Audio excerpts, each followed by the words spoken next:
आशीर्वाद सिर्फ पवन सिंह पे ही नहीं, हमारे इंडस्ट्री में जितने भी हमारे कलाकार हैं, जितने भी हमारे भाई हैं, और आप लोग के पता बा कि हम ज्यादा ना बोलीला।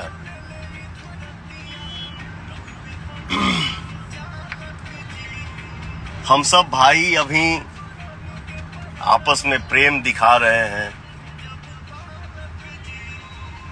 प्रेम कर रहे हैं, और करना भी चाहिए, करना भी है, करना ही है। पूरा हिंदुस्तान के हर परिवार के सदस्य, भैया, चाचा, माता, बहन, सब लोग खुश बा कि हाँ, अरे यार बड़ा अच्छा लग रहा है। सब कलाकार मिल के आपस में अच्छा अच्छा काम करेंगे, बढ़िया काम करेंगे, हमारे काम की सराहना हो।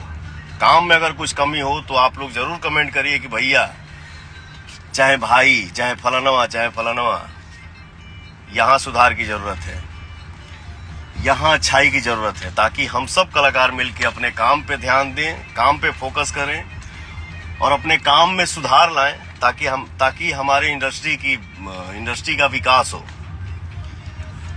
कहीं भी हम लोग बैठे तो सीना चौड़ा करके बैठे, हेलो जी, नमस्ते, प्रणाम, आदेश बात किया जाए, तब ना अच्छा लगी। अब हम तो ना बोलीला, पूरा हिंदुस्तान, भोजपुरी भाषा जहां भी बोलल जाला, सुनल जाला, देखल जाला, पूरे वर्ल्ड में, पूरे हिंदुस्तान में सब लोग इतना खुश बा। इका दुका जो हमारे भाइये हैं और कुछ नहीं है, सब हमारे भाई हैं।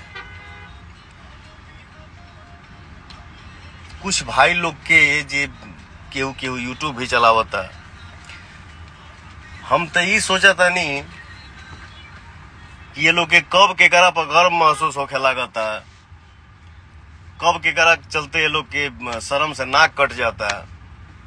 महान हो तुम लोग यार, क्या बोलूं, तुम लोगों के मुंह लगना और 10 किलोमीटर पैदल चलना वही बराबर है। लेकिन फिर भी लाइव भी ज्यादा देर के ना रहनी है, हम ज्यादा देर के नहीं की, सॉरी। लेकिन जाते जाते हम यह कहब कि आप लोग भाई हो, भाई ही रहोगे। जे जौने लाइन में बा, हम एक्टर बानी, सिंगर बानी, और भी हमार सब मित्र भाई लोग बा, लोग सबके आप लोग काम के आशीर्वाद दी जा, सब लोग मिलकर रहे। आप लोग भी यूट्यूब चलावा जा, अच्छा बात बोल के नाम कमा जा, जी घर में चर्चा हो के ऐसे नहीं न्यूज बने कि हाँ यार चलो हमारे भी इंडस्ट्री में क्या था और क्या है, क्या हो गया। सब कोई हंस खेल के रहे, मिलजुल के रहे। हाँ, कमी जरूर निकालिए, काम की कमी निकालिए।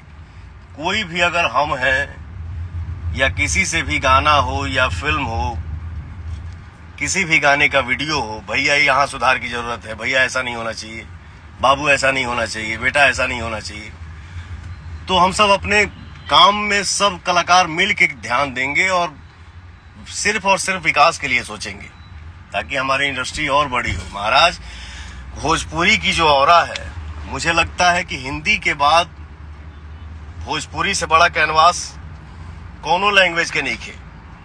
लेकिन हमारी इंडस्ट्री जिस लेवल पे होना चाहिए उस लेवल पे नहीं है। क्यों नहीं है? बस यही मान लो कि कल झगड़ा होता है एक दूसरे के, वहू में दिक्कत। आज सबके एक दूसरे से प्रेम हो गई, एहू में दिक्कत। ए महाराज, सबसे नहीं, सब दुनिया प्यार करता है तो हम आज यहाँ बैठ के इतना बोल पा रहे हैं। कुछ भाई लोग बाढ़ जा, बताओ, नीमन से रहो तब वो दिक्कत, बाउर से रहो तब वो दिक्कत। अरे पगला, तो कहल का जाओ। घर के छोट लड़का के अगर गोदी में बैठा के खिलाओ, अपने जंघा पे बैठा के, और लड़कवा अगर जांग पर पेशाब कर देवे तो का जांगवा काट के फेंक दिए, ओकरा के साफ कर जाई। क्या तुम लोग बात करते हो यार?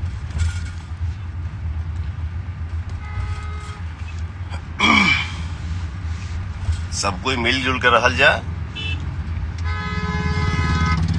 खूब बढ़िया से रहल जाओ। हम सब भाई मिल के रहेंगे।